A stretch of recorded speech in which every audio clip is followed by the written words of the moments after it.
West Indies Cricket, Caribbean Cricket Podcast. West Indies Cricket, Caribbean Cricket Podcast. Yes, ladies and gentlemen, welcome back to another Monday night call-in show, live call-in show. I'm going to keep this one a buck. I'm actually not well. I was tempted to call this one off about an hour ago. I was like, nah, I can't do this. Like, I actually need to be in my bed. That this English weather has finally hit, and I'm down bad right now. I'm down horrendous. But what I'm gonna do is we're gonna do the live call show, but it's not gonna be your usual kind of 1.5 hours or 1 hour or whatever it might be. We're running 45 minutes only. This is a quick one today. 45 minutes only for this show. So literally, when people call in, let me just set the timer. When people call in, you've got 2 minutes to make your point, or I'm kicking you off the show. You got 2 minutes today.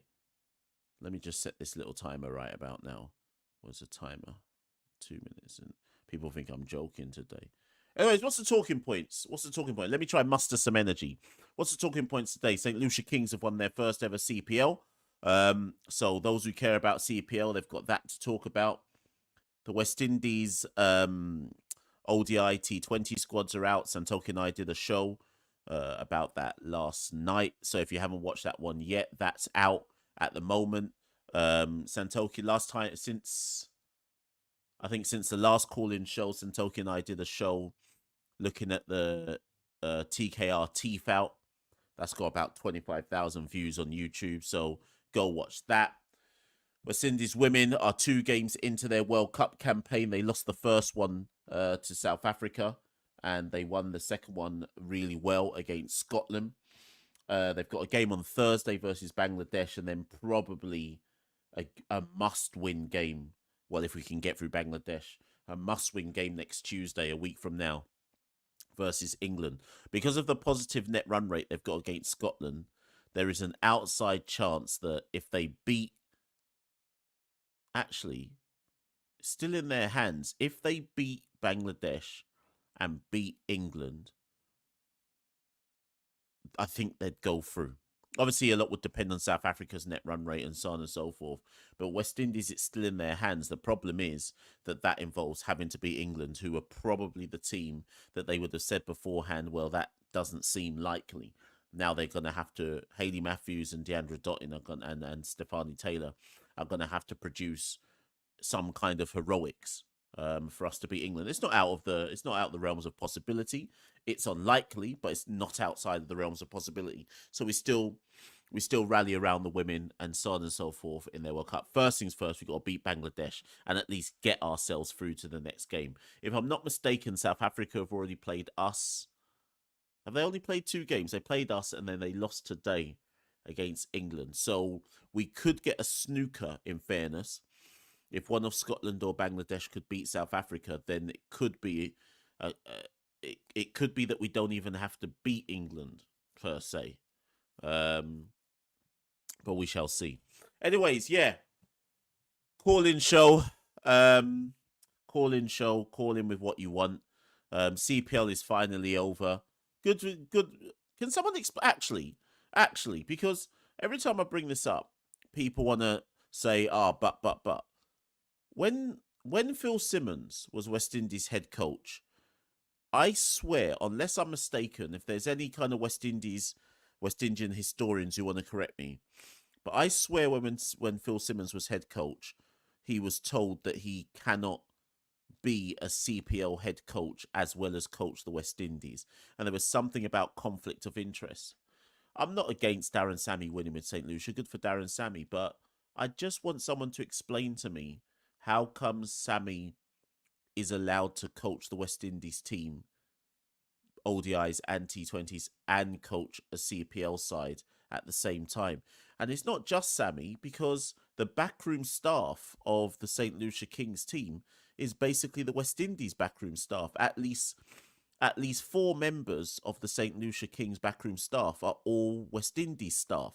Again, like I say, I'm not Ultimately, I don't care. But I would just like someone to explain it to me as to how comes that's allowed.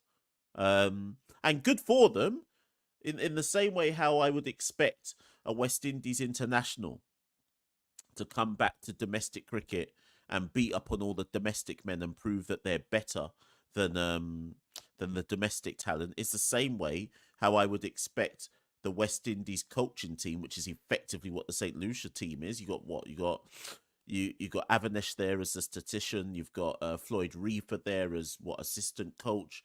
Is Raul Lewis there as well? And then you got Sammy. So that's four of the man for the West Indies team.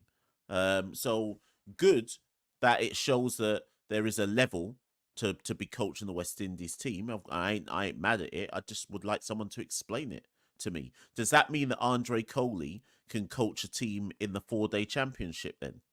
Or would people say that's a conflict of interest? What's to stop Andre Coley saying, right, Jamaica Scorpions have just appointed me. I'm going to coach Jamaica Scorpions in the next 4-day championship as well as be coach of West Indies. But I reckon everyone would go, no, conflict of interest, so on and so forth. I just want someone to explain it to me.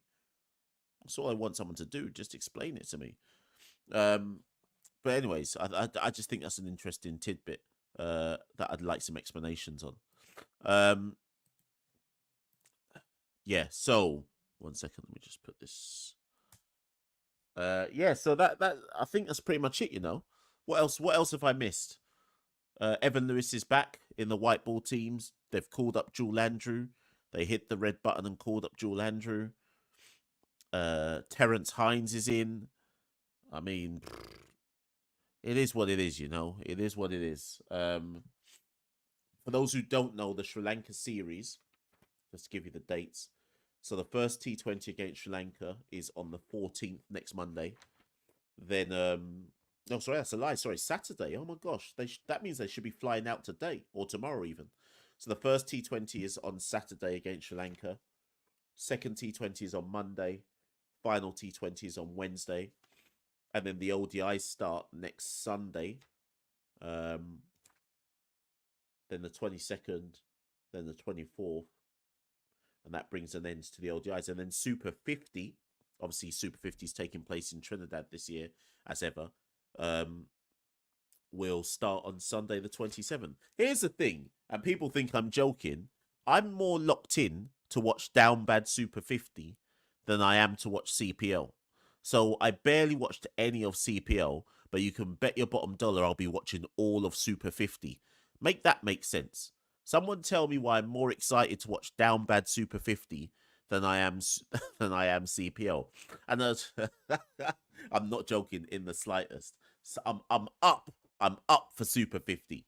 The real cricket heads will be watching Super 50. I'll tell you that right now. So obviously that starts on the 27th of October, going through to pretty much the end of November, and then obviously England turn up at some point in all of that. And then, of course, the Test series versus Bangladesh as well. Right. Okay, so let's bring some people on the show. I'm not even joking, you know. The people who come on, you've got 2 minutes to make a point, starting the timer. It's 2 minutes. 2 minutes to make a point. That way that when I finish a show at 11 o'clock, no one can complain because I warn them ahead of time. OTC says, will they pick up OTC by the way? Will they call up original tribal chief? Is that you, Roman? Will they call up Jewel Andrew for the Bangladesh Test series? Surely not. Surely not. ODIs feels like it's a bit of a free hit for Jewel Andrew. So surely not. Oh yeah, another talking point. So a new 5-team T20 tournament called the Global Super League is set to launch in Guyana. Yeah, so they announced that yesterday. Osprey said in the Discord, and I make him right. I think Guyana announced that yesterday, assuming that they were going to win. Sorry, people are going to sneeze. Sorry, I'm down bad, people. This English weather got me down horrendous. Like I'd just seen West Indies losing a super over to Netherlands. But yeah, I think Guyana thought they were going to win CPL yesterday, and this like Global Super League thing was supposed to be like the coup de grace, and they were going to be like, yes, your champion Guyana Amazon Warriors were the best in the Caribbean, and now come watch us in this invitational global Super League. I mean, I can I be honest? I don't care about it. Good for Guyana if they think that it'll help boost their tourism, if they think that it can be some kind of forerunner or replacement for Champions League. Good on them. I'm not going to poo-poo it, but what I do know is this: it starts on November the 26th to December the 7th, right? Let me just give people some dates, so just people can explain this to me. The first test between West Indies and Bangladesh runs from November the 23rd to November the 26th. The second test between West Indies and Bangladesh runs from November the 30th to December the 4th, and then straight into the ODI series. So even if Guyana are trying to sell this as Guyana Amazon Warriors plus some invitational teams, so what? Shamar Joseph can't be there. Surely he's got a West Indies multi-year contract. His commitment should be to West Indies, not this down bad global Super League. Same goes for Gudakesh Multi. Those two are test players. So what on earth is this global Super League doing, clashing with a West Indies test series? Someone explain that to me. How on earth could Guyana create a Super League to clash with our own test series? So Guyana is running anti to what West Indies are doing. I've got nothing against Guyana running the tournament. If you want to run that, run that. I'm not going to watch it. Don't care. But how's it running concurrently against West Indies? How is that helping West Indies cricket? Or has Guyana just gone into business for itself, and they only want to promote themselves and promote their cricket and bun a West Indies? How? Someone explain that. Someone make it make sense for me. How could you create a tournament to run at the exact same time as a West Indies based tournament, although they're trying to say South America? How can you create it and run it against a test series? And Cricket West, and that's the thing, Roger's right. Cricket West Indies sanctioned it. So bun everybody with their thinking on this. Bun everyone. And then man will say, why is nobody watching the test match? Like, tired of this T20 cricket stuff, man. And I know I'm an uncle. I know lots of people say, oh, Mash, this isn't for you. You're not a young buck. Things like this global Super League are for the young bucks. Okay, I hear all that. But it don't mean anything. It don't mean anything. None of this T20 cricket means anything. Aren't you lot bored? Aren't you bored of seeing the same players in the same leagues doing the same stuff? How are you lot not bored yet? How? I don't get it. I don't get it. So big. I mean, don't get me wrong. Big up St. Lucia Kings. They've won their inaugural CPL. But I've seen Faf du Plessis play everywhere in the world. I've seen Johnson Charles play bare tournaments everywhere. Like, who cares? How? Apart from, obviously, we know betting man are up and fraudulent money laundering man are up. But how do you lot care about this shit? How are you mustering the energy to stay awake at night to watch all this shit? You lot are better than me, man. You're better than me. I don't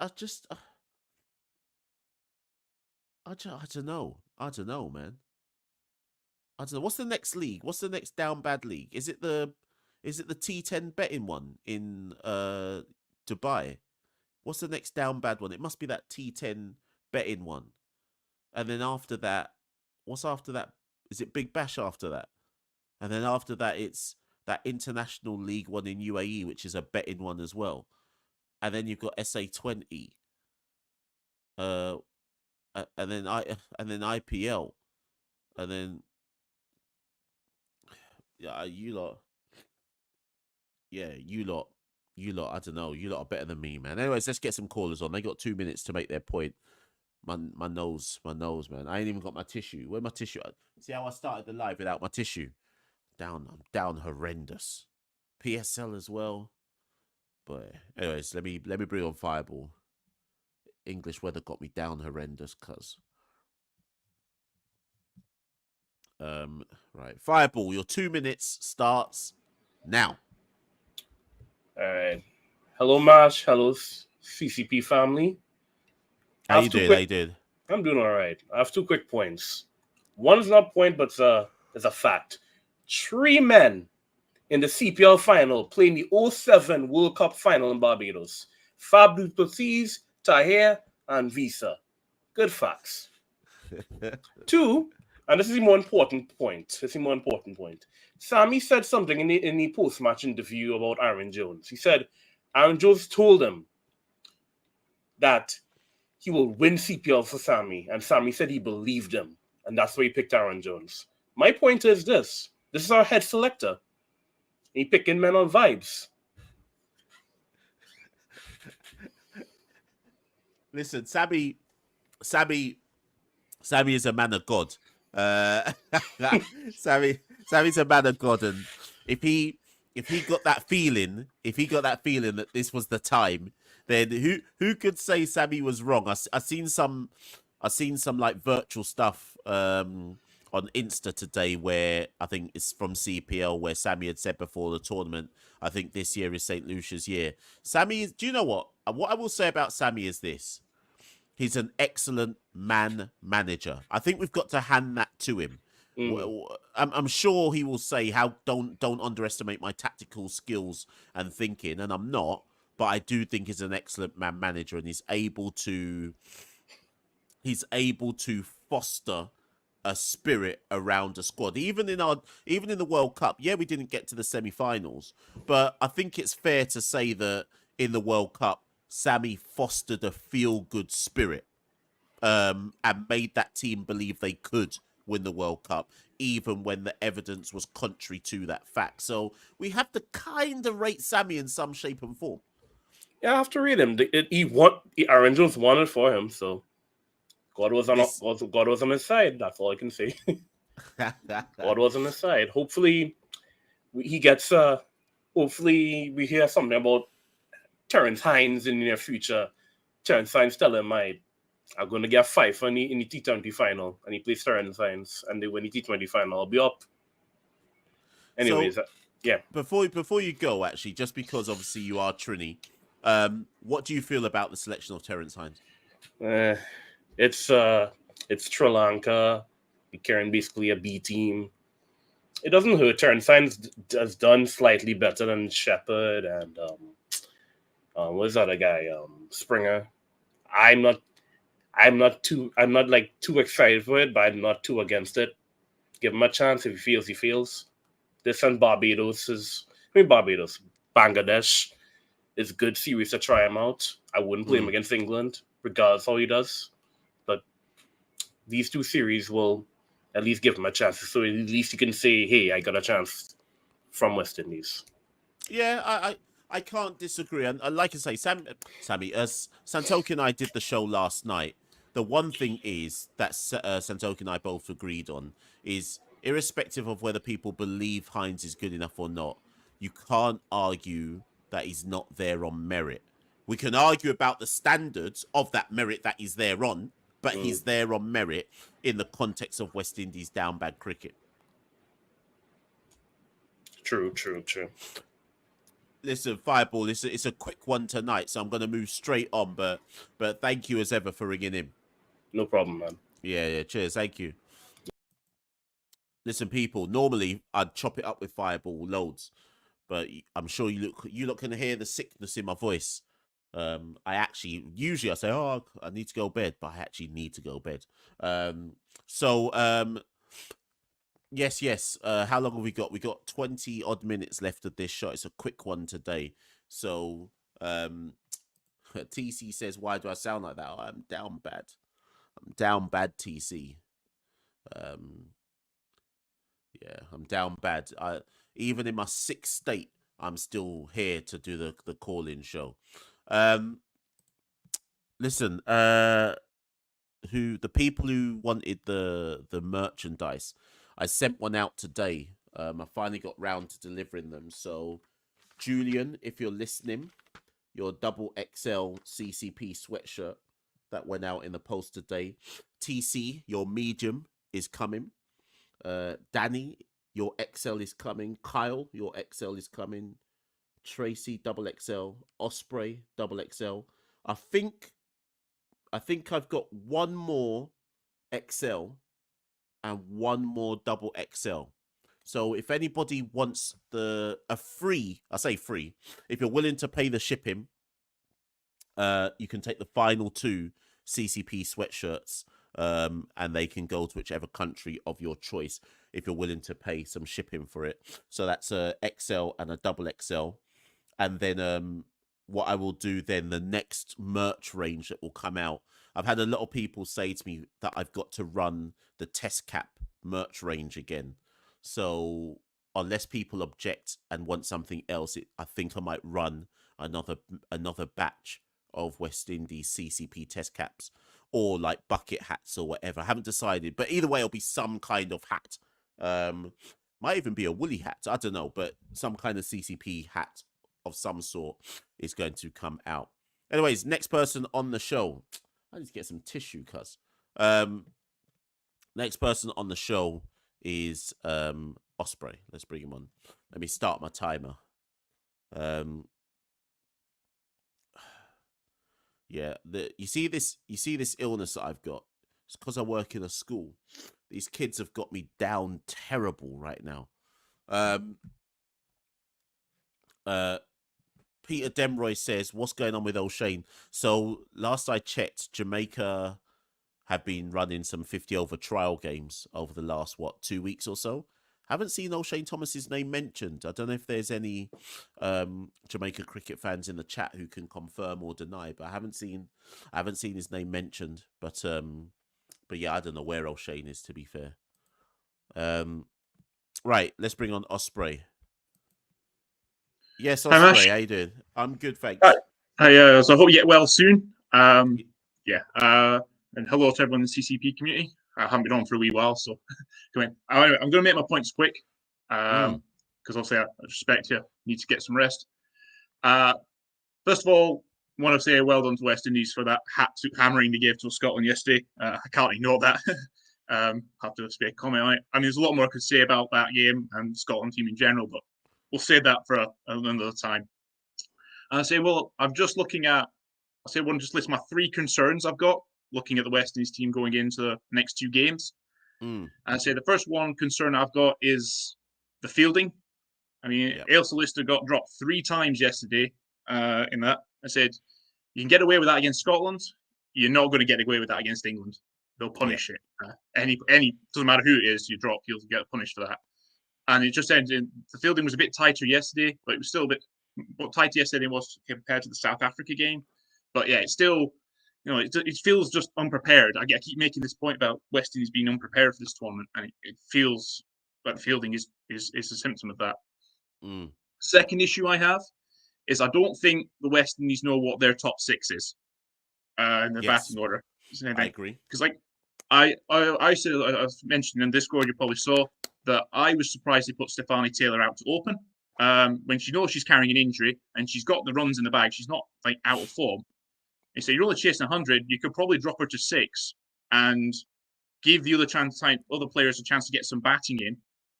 And as I said, if she needs to come in with 10 runs left, that's fine. That's not going to put too much pressure in. But she just came out here, say, I'll hit out and then get out. And then, well, what was the point of that? It didn't make any sense to me. But yeah, I think there's also I don't think anyone in the West Indies camp knows what order that top 6 comes in. And that's a bit of a concern in the middle of a major tournament. Again, out of interest, what order would you put them in? Because this has always been the problem. Before the tournament started, I did a video on the team and their chances, and I said that I think I gave 5 things that people needed to be mindful of. And one of them, I made your point as well, which is that what is our order? And the problem is, I feel like this has been an argument for the best part of 2-3 years. Obviously, Deandra's come back, but I just don't think they know how to get the best out of all 3 of them. And to be fair, we should respect Kashana Joseph, because I don't think yes, CPL performances or whatever, I don't think anybody expected her to be a power hitter at the top of the order. So she's to be credited. But how would you structure your top 5 or 6? I said a lot of it depends on Stefani's injury at the moment. Like it says, I think, like you said, can go in, but against Bangladesh, knowing that it's not a strong Bangladesh team, like I said, West Indies should win this one very comfortably. I would probably look at Haley number 1 or number 2. She's definitely opening, and then I put Kiana in because I think, as I said, that she swallowed the Johnson Charles manual of batting. And I think that's okay in the women's game at this moment in time because a 120 strike rate is very good in the women's game. So, like I said, you can have the more Johnson Charles style innings and get away with it. So that'd be my opening 2.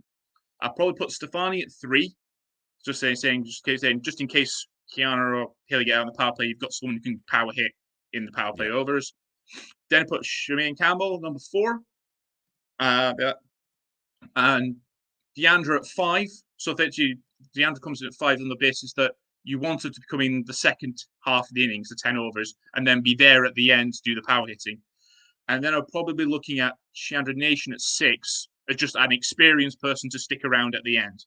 I think that's what I would look at. But I said, I think a lot of it varies on Stefani's injury, pitch conditions, if there's any, trial. But that would be my, just my stream of consciousness kind of thinking of what that would be.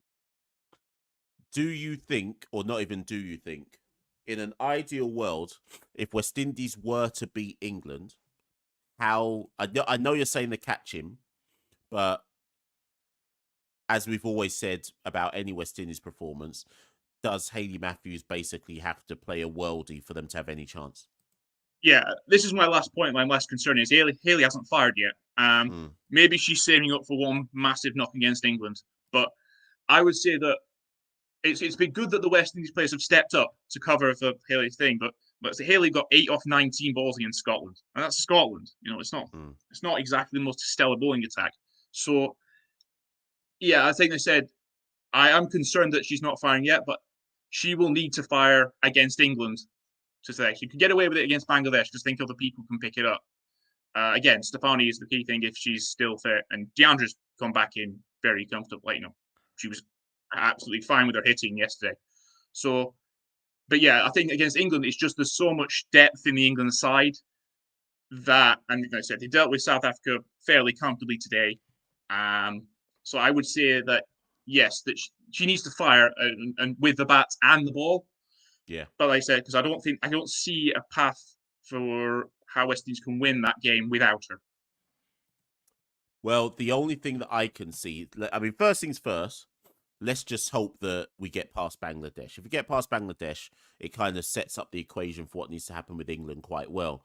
The other thing that we have to consider is by the time West Indies come to play England, England will already be through. So then the question mark about England is, will England rest any of their players knowing that nothing's on the line, but you would assume that they're going to win the group regardless by that point. So that may play into West Indies' hands. I know we shouldn't look at it like that, but the reality is England are heads and shoulders above both South Africa and the West Indies. Yeah, there's a whole thing. It's like the amount of the work that goes into the women's team in English domestic cricket, and Scotland have piggybacked on that. I mean, but that's a separate conversation we can have after the tournament. On the Discord, I've got tons of things I want to say about this stuff.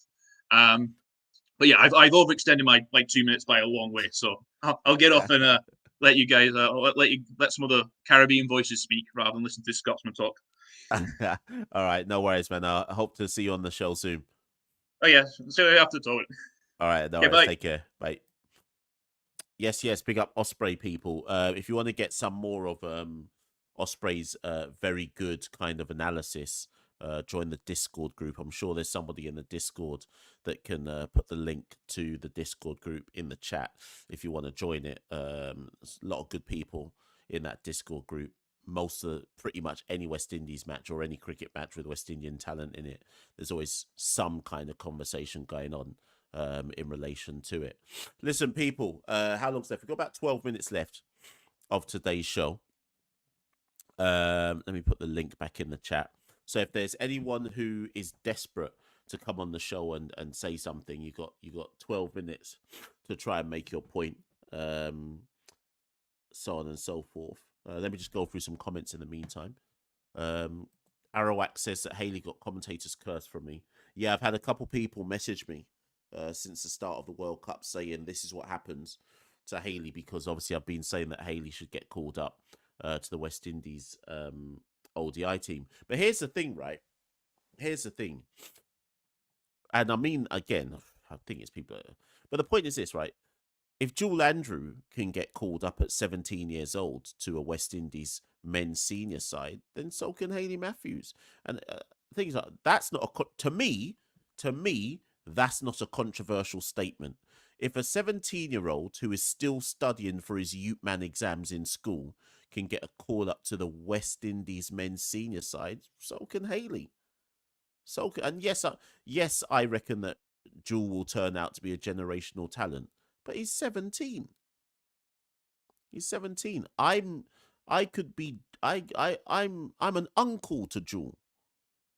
There's even young bucks like Fireball who are uncles to Jewel. So generational talent or not, to me, like, you can't then turn around to me and say Hayley can't get called up, because clearly we're not following any kind of metric here. We're going on potential and vibes. So, to be fair though, Errol, this is a good point, because as much as I've always said this stuff about Hayley, I actually don't know what the rule book says. I actually don't know. Could anybody find me the specific rule, like rule directive which says can a woman be called up to a men's senior team in cricket? Is there an actual directive which says it can't happen? I actually don't know. So as much as people think I'm bantering it off, like, is there an actual rule that says that you can't? I don't know if there is. So somebody give me the ICC rule book to let me know if that's actually a possibility or not. Joel says that other international teams break youngsters out around that age too. Like who? Name the last international what? South Africa played, what's his name? What's that Ute man who played for South Africa? Mafaka. The one who toured West Indies. How old was he? 18? Mafaka? So in fairness, Joel's got a point if we include Mafaka. But Joel's 17, man.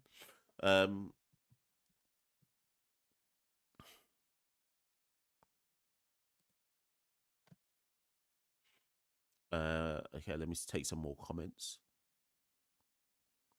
So Steve Mitchell says, given the fragility of the batting, Stefani cannot bat 6. Yeah, so I didn't actually respond to Osprey's point. So I think what I would do is I would go Hayley and Kishana Joseph. That's 1 and 2. Stefani 3. Shemaine Campbell 4. No, actually, Shemaine... because Shemaine will slow things down. Let me go again. Hayley 1. Hayley and Kishana opening, sorry. Stefani Taylor 3. Dottin 4. Campbell 5. Chanel Henry 6. Shadeen Nation doesn't get in my side. That would be my top 6. Chanel Henry can hit a long ball. Shemaine Campbell you put at 5 to... if for whatever reason the top 4 don't fire, Shemaine has the ability to bat deep, not a impressive strike rate, but at least bat deep. And Chanel Henry does know how to. Chanel Henry is a legitimate all rounder these days. That's probably the order I would go in, I think. Zavio99 says, "Do you think Jewel will play any games in Sri Lanka?" Good question. If they're gonna carry him, I think he should play 1. I would be, but at the same time, I wouldn't be mad if they carried Jewel and he played no games, and he just was there to kind of just soak in the atmosphere, be around the senior squad. Maybe that's why they've picked him. Be around the senior squad, be a part of a senior setup, see the intensity levels and training that is required. But Jewel plays with no fear, so that's why I'd have nothing against giving him a 1 game. Possibly right at the end, dependent on if the series is on the line or not. So yeah, we'll see if he gets a game. Yeah, see, Brad, this is my point, Brad. So Brad says he's just checked the ODI rules, and it doesn't mention anything about a woman can't play in a men's ODI game. This is why I think this. So West Indies should select Haley, and at least then it forces the ICC to say you can't pick a woman in the men's team. So now I'm just saying pick her just because I want to see what happens if West Indies do that. So yeah. Zachariah Nana wants to call in. Okay. There's about 5 minutes left of the show, Zachariah. So come then. I'm desperate to get some tissue, but Zachariah Nana wants to call in, you know.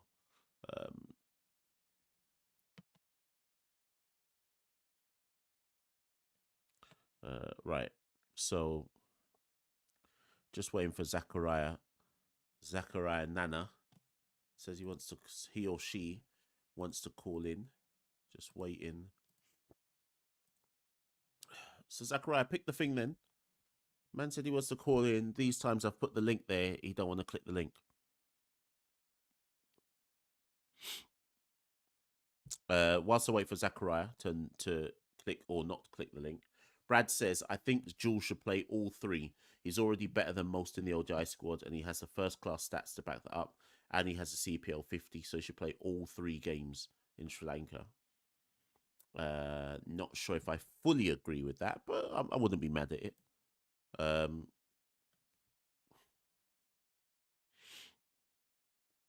Right, it looks like Zachariah's not going to click the link, you know. Man said, bring me in. He don't want to click the link.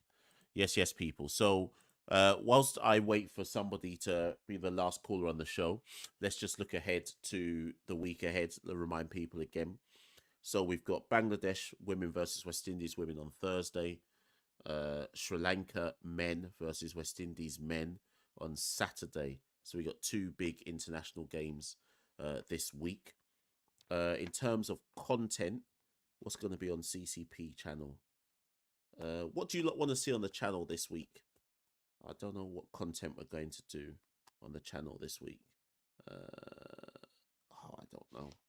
I haven't decided. I haven't really thought about what content will. Something will happen. We'll do something on the channel, but I just haven't really thought about what it might be.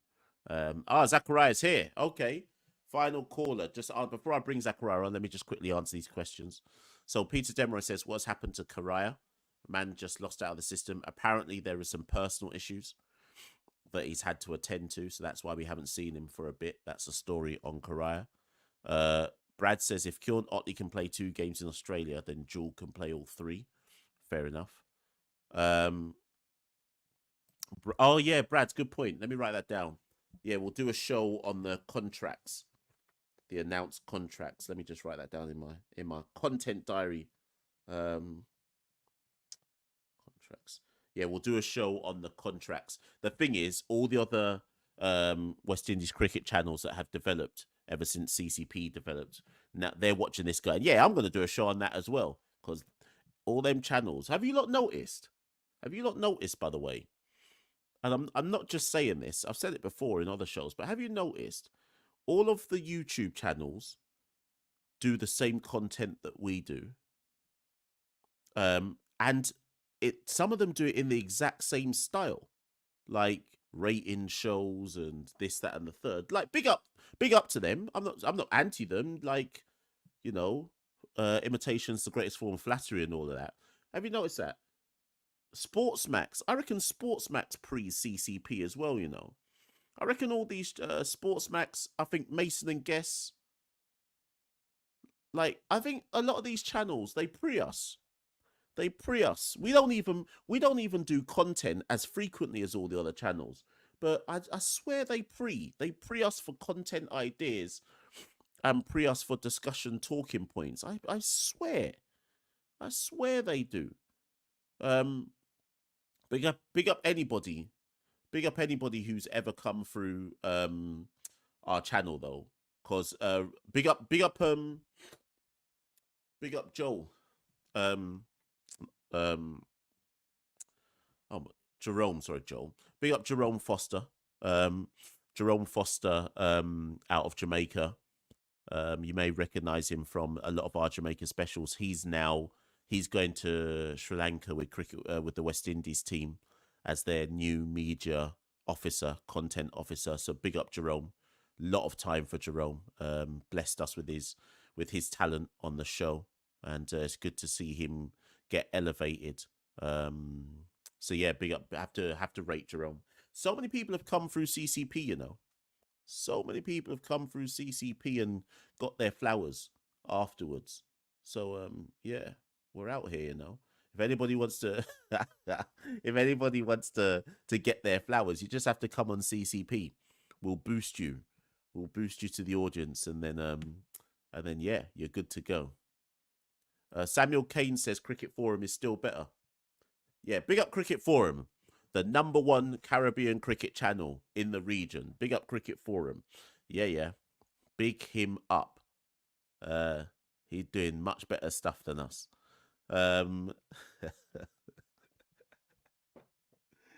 Oh boy. Anyways, let's bring on. Where's Zachariah gone? I was just about to bring him on and he's gone. Zachariah, where you gone?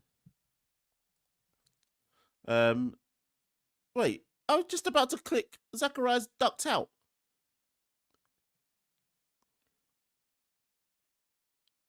Oh well.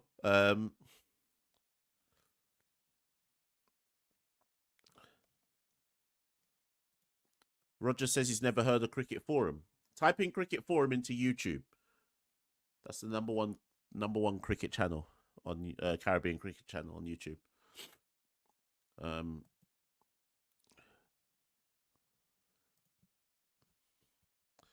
So you know what, Zachariah ducked out. I thought he was going to be brave and come on the show, but Zachariah gone, boy. So yeah.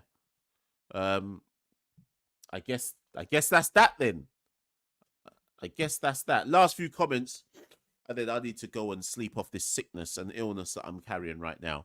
Average Joe says, well done, Sammy. Yeah, big up, Sammy. Big up, Sammy. Said same way. Big up, Sammy. Lion Saywag says, will Craig Brathwaite be the worst test cricketer to play 100 tests? We have to allow Craig, man. Allow Craig. Like, I get it. Don't get me wrong. Like, the people who are saying this about Craig, I get it. I get why you're saying, boy, 100 tests and he's only averaging 33 or whatever it is, 12 test match hundreds, etc. But I kind of tend to see it like this. Craig is playing in the era he is playing in. And yes, you could say, how is Craig playing 100 test matches? But let me just make it very simple. Name someone better than Craig. Ever since Chris Gale stopped opening in test cricket, name another opener who even can come close to what Craig Brathwaite can do. Just name anyone. Just name anyone. And that doesn't refute the point that worst to play 100 and so on and so forth. But the era is what it is. Like, if you're somebody on this live right now and you are under the age of 30, you have to, like, get real, get with the script. If you're under the age of 30 and you're a West Indies cricket fan, you're never going to see us do anything good again. Like, this is your era. Like, embrace it. Like, Craig is the best of your era. All the under 30s, Craig is your Viv Richards. Like, just accept it and deal with it. And yes, when you look at it like that, it sucks. And it's like, nah, Mash, what you talking about? But it is what it is. Man like Fireball and all the under 30s, Craig is your Viv. That's your GOAT. That's your GOAT. That's your era's GOAT. And we have to just accept it. We just have to accept it for what it is. It is what it is, man. We may never see another West Indies cricketer average over 33 in test cricket, and we just have to accept it. Craig's out here doing GOAT behaviour, averaging 33. So it's a different conversation for talking ODIs, because obviously Shea Hope averages over 50 in ODIs, and so the under 30s have got at least hope as some kind of GOAT. They've got Jaden Seals as a star boy GOAT. But when we're talking about test batters, Craig Brathwaite is the modern day Viv Richards.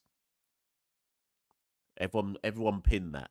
Craig Brathwaite is the modern day Viv Richards. That is this era's GOAT.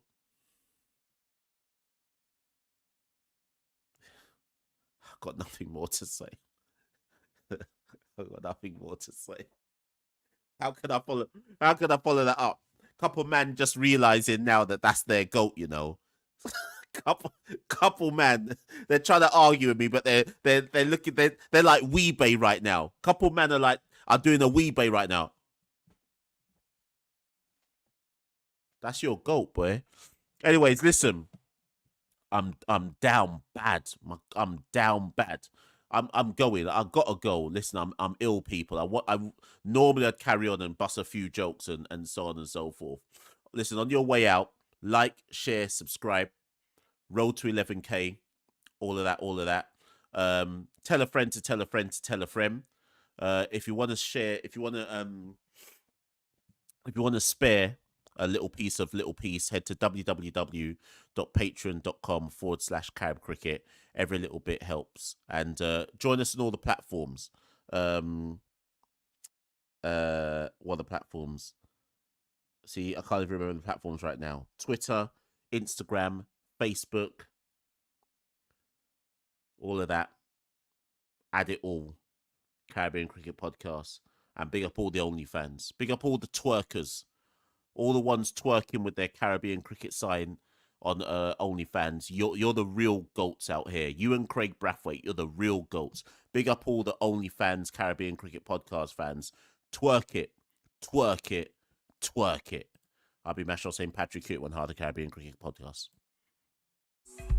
West Indies Cricket, Caribbean Cricket Podcast. West Indies Cricket.